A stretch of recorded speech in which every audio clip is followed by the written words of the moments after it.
I'm a firm believer in teaching what's taught, and I just got taught something, so I'm about to teach you.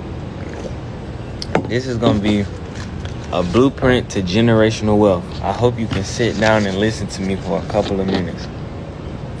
Right, so the first thing you want to do is open up a trust.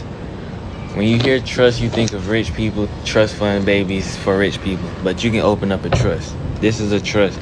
A trust is basically like a treasure box. Remember when you did good in school, your teacher will allow you to go to the treasure box and get some snacks, right? So your trust is your treasure box. Your snacks is your assets. So life insurance is considered an asset. So you can open up a life insurance policy. You're probably paying $100 a month. Let's just say your death benefit is $100,000. The $100 a month is funding that life insurance policy. But since you already own a life insurance policy, you can that's a part of your net worth. Your death benefit is a part of your net worth. So when you put that life insurance policy inside of the trust, now the trust is worth $100,000. Now let's say you have a business. Let's say it's a barbershop, and the barbershop was valuated at $100,000. You can also put that business in the trust.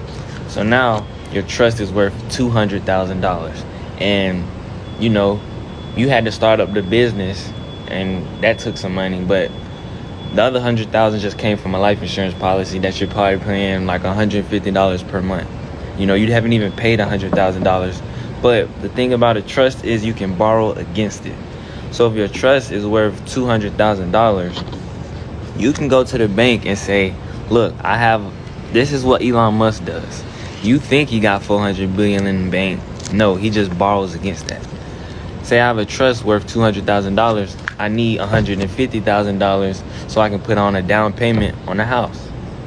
Now say you bought a house that's worth $1 million and you put $150,000 as a down payment. Now you haven't paid off this house. You haven't paid off the life insurance either, but you can put that house in your trust. The house is worth $1 million. Like I just said, you can borrow against the trust. So now your trust is worth $1,050,000 because you left $50,000 in there because you only took $150 out. I hope you follow it.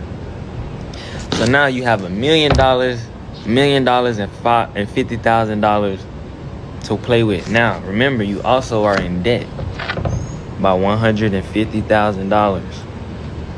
Now what you need to do is take out $50,000 from that $1,050,000. Now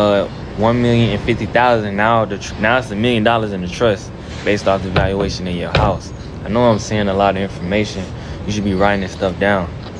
Take that $50,000, go buy you a business, bruh. Buy you a business that's already in profit, one that has a consistent revenue where you can make that $50,000 back within the next 5 years.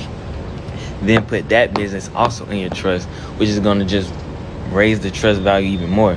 But the value of this business that you just bought is in order to pay back the $150,000 you're in debt.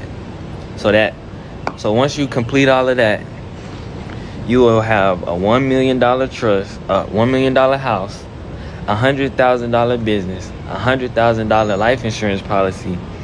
And once you get that business, however much, if you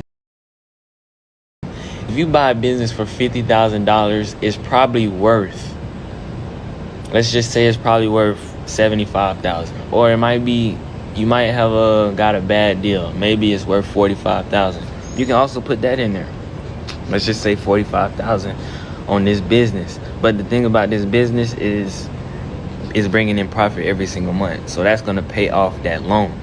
But at the end of all of this, you sitting at $1 million house, $100,000 life insurance policy, $100,000 business, and a $45,000 business. So you sitting at $1.245 $1,245,000 in a trust. And all you had to do was build that business and start a life insurance policy. And then the thing about a trust is it ain't going nowhere. If you go bankrupt, your trust is okay, and you can give it to your kids. And just repeat, rinse and repeat. Generational wealth. I'm a firm believer in teaching what's taught.